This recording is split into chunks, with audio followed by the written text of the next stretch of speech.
the teasers dropped. The fandom went silent. Mm-hmm. In an instant, the entire K-pop world was just turned upside down. Completely upside down. It's October 2024. Picture a massive arena in Macau, and it is absolutely deafening. T-ARA is on stage, celebrating 15 years as literal K-pop royalty. Right, a huge milestone. Exactly. But then the music fades. The spotlight hits Jiyeon, their maknae, and the screaming just stops. Because she turns her back to the crowd and just bursts into tears. Yeah, and everyone in that room, I mean, they knew they weren't just watching nostalgia for a 15-year career. Oh, definitely not. They were watching a pop idol's very first public appearance literally days after announcing a devastating divorce. It was chilling. Welcome to StarScope K-Report. Join Eric and Minji as they ride the Hallyu wave, uncovering the biggest K-pop comebacks, shocking industry controversies, and major K-drama updates. From internet-breaking rumors to historic chart milestones, we dive deep into the world of Korean entertainment. And today, we have a massive one for you. We really do. Today, our mission is to unpack a saga that's been dominating the internet with headlines like, "The heartbreaking reason for their split leaked." We've pulled together a stack of entertainment reports, legal summaries, and sports media updates from sources like Soompi and Koreaboo to really trace the timeline of this high-profile crossover romance between Jiyeon and Korean baseball star Hwang Jae-gyun. Right, from a pandemic-era meet-cute to a split heavily scrutinized by millions.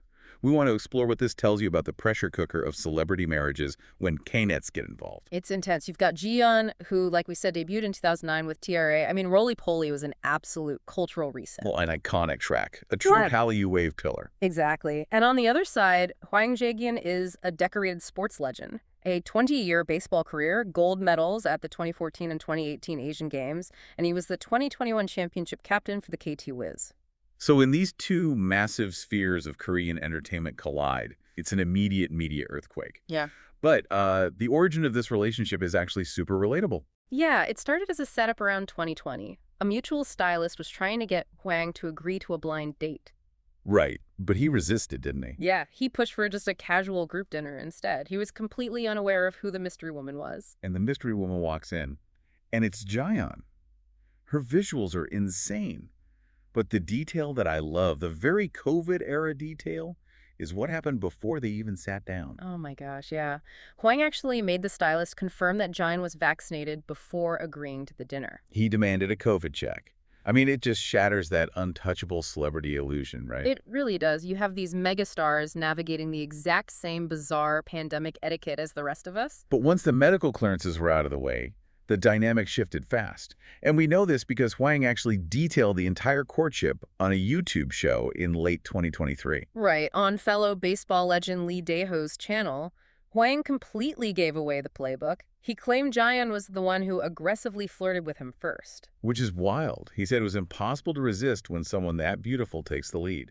Yeah, they had this specific conversation where Jiyeon boldly asked him what his ideal type was. And he tried to play it cool, right? Uh-huh, he said, "I fall for women who are pretty when they smile." And Jiyeon just didn't miss a beat. She looked right at him and, "Just so you know, I'm super pretty when I smile." Wow. I mean, what a line. Right. And obviously it worked because they got married in December 2022. It's like a complete inversion of a K-drama trope. It really is. Usually it's the aloof male lead pursuing the shy heroine. Here, Jiyeon is just confident running the table. Completely. But let me ask you this. In the highly controlled, image-obsessed world of Korean entertainment, how unusual is it for a star to be this publicly open about their flirting and courtship? Well, it's definitely a calculated move. Being this transparent humanizes them. By sharing these intimate anecdotes, they cultivated this beloved power couple persona. Right, they invited the fans in. Exactly. But there's an underlying danger to doing that in the K-entertainment industry. It's what we call the parasocial trap. When you invite the public into the honeymoon phase, You commodify the romance. yes, you sell the fairy tale. So, consciously or not, the audience feels entitled to the breakup phase too. The same fans who stream the wedding videos are going to demand a press release the second things look less than perfect. And that's exactly what happened. But wait till you hear how the netizen CSI actually uncovered this, because it wasn't a press release that started the rumors. No, it definitely wasn't. And if you love staying updated on your favorites, make sure you're subscribed to StarScope K-Report. We've got even bigger scoops ahead. So let's get into June 2024. The PR agencies didn't break this story. A hot mic did. Oh, this was a disaster. So, a baseball commentator named Lee Kwang-gil was broadcasting a game for a regional network. Right. And they cut to a commercial break. Now, usually the broadcast booth is a safe zone during commercials.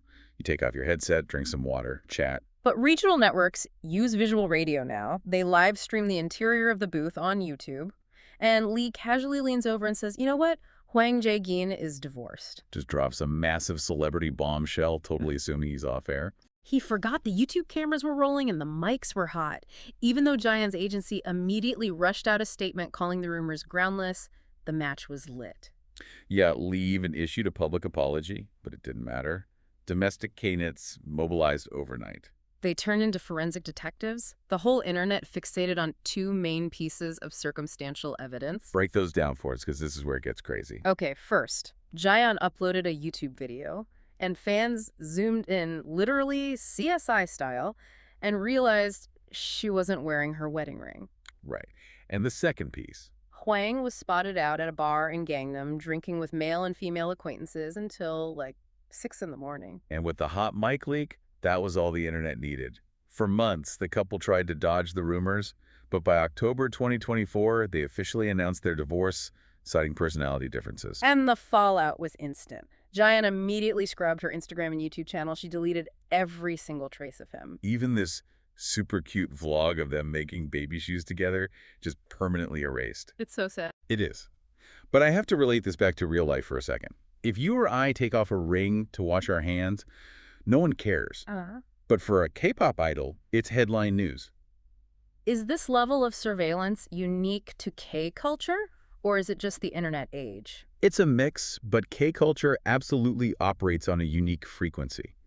Agencies literally monetize the illusion of a personal connection, right? Idols are accessible, idealized figures. So when fans spot a missing ring, they feel like shareholders uncovering a breach of contract. They bought the albums, they used the Bubble app, they invested emotionally and financially. They feel owed the truth.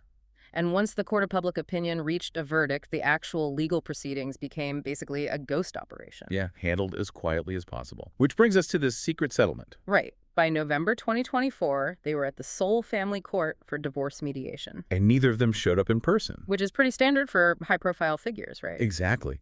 Using legal representatives allows them to bypass the paparazzi and avoid a media circus. It keeps the financial negotiations totally locked down. And the finances here are staggering. The public was intensely fascinated with their newlywed home, the L residence in Songpa-gu. Oh, this place is legendary. Hwang bought it for 6.7 billion Korean won.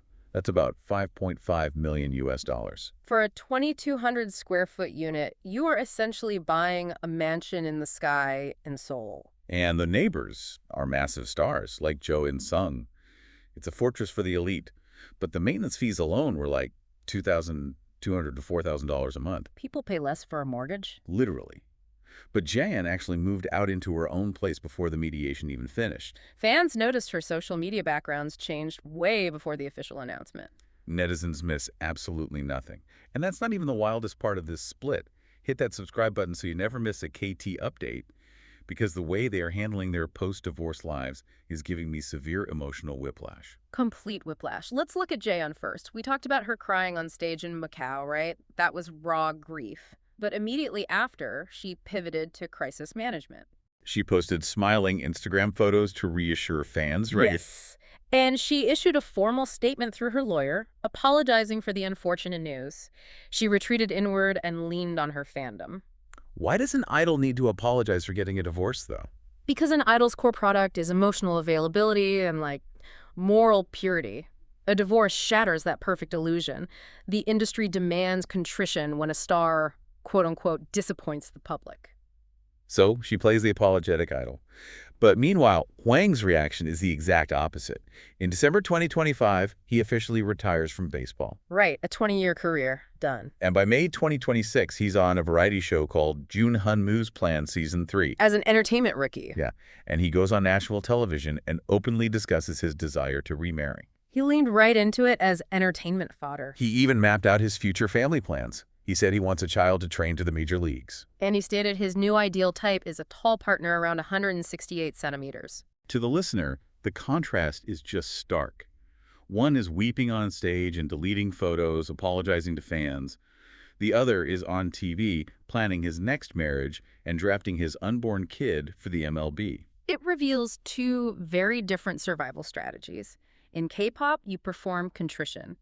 In the variety show circuit for retired athletes, you use blunt honesty and aggressive forward momentum. It's a wildly mismatched narrative. Yeah. And it really brings us to the core takeaway for you, the listener. This isn't just about two celebrities splitting up. No, it's a cautionary tale about the double-edged sword of public affection. The fans who cheered for their meet-cute were the same ones dissecting their downfall. You can't invite millions of people to the wedding and expect them to stay outside for the divorce. Exactly. The X-ray machine of public opinion demands a perfect narrative, and it doesn't leave room for the messy realities of an actual marriage. Which leaves you with a lingering question to ponder long after this deep dive ends. In an era where every missing piece of jewelry and deleted photo is treated as a press release, is it ever possible for high-profile couples to have a truly private relationship? Or, from the moment they say, "I do," is the marriage ultimately just another performance for the fandom? Something to think about the next time a couple breaks the internet. You've been listening to StarScope K-Report, where Eric and Minji bring you the stories shaping K-pop, K-dramas, and the global Hallyu wave. Thanks for tuning in, and don't forget to subscribe for more stories that keep the stars shining.